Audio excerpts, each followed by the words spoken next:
Research and librarianship. Research record.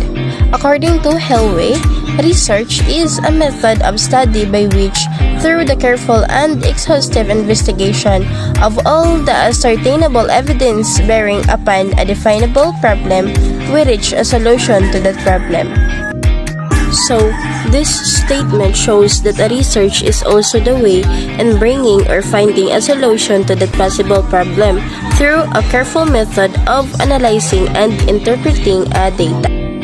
There are two major types of research. These are basic research and applied research.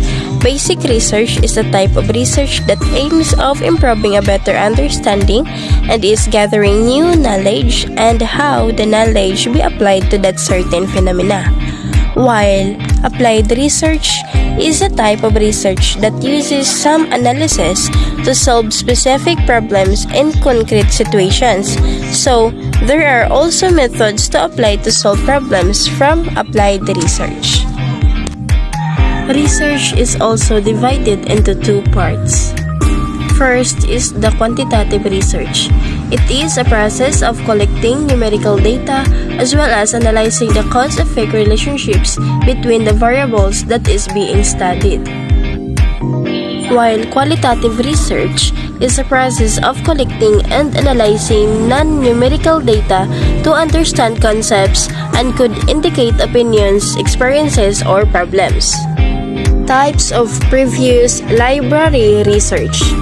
There are also authors that define, categorize, and analyze types of previous library research. Like for example, according to Sheena, Ralph Bells once categorized library literature into the threefold classification of glad tidings, testimony, and research. Matthews described research performed by the U.S. Department of Education from 1977 to 1988. McClure and Bishop provided a useful summary of reports related to the states of research in librarianship. And Fidel analyzed 465 articles published in 4 U.S. research journals.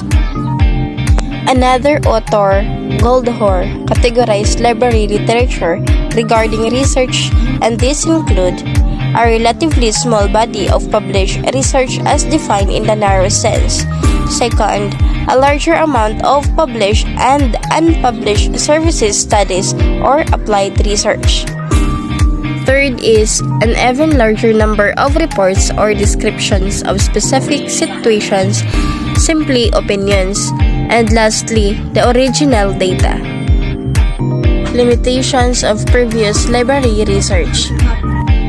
Swedzig called for improvements in research methodologies mostly related to users of library services. Garrison enumerates several weaknesses of research, including the following. First, researchers have not disseminated the results adequately. Second, practitioners have not kept up with research results that have been reported. Next is, the profession has been too content with non-research reports. Fourth, the audiences for research journals have been too limited. Fifth, dissertations have seldom had any relationship to previous or subsequent research. And lastly, the impact of reported research has been weakened due to poor bibliographic control and inadequate availability of copies. Limitations of earlier research are not only reasons to have a better conducted research. There are also a number of positive, acceptable reasons that can be made for more flinty research and basic research. Next, the rationale for basic research in library and information science, the professional growth. One of the major purposes of basic research is to create new knowledge. The profession needs to advance beyond its heavy dependence on descriptive data and establish principles and theories on which libraries and information systems and services can be based. In 2001, the research statement that Special Library Association published defining the library and information science identifies ways that special libraries, researchers, and SLA can work together to contribute to the library and information profession and to build a foundation for evidence-based practice. The application of research findings should result in improved decision-making, more knowledgeable insights into a wealth of library issues, better and more accountable services and programs, and the continued maturation of UIS as a discipline and profession. The American Library Association promotes the need for the dissemination of research findings for support of professional practice and has published recommendations related to the effective dissemination of research. ACRL established the focus on the future force in the fall of 2001 to that it should allow one to understand and critically evaluate the research reports of others. A study by Powell, Baker, and Mika provides a more hopeful perspective on the profession's use of research. Improve service of researchers. Another advantage to having a basic knowledge of research methods is the greater understanding of the needs of researchers provided by this awareness.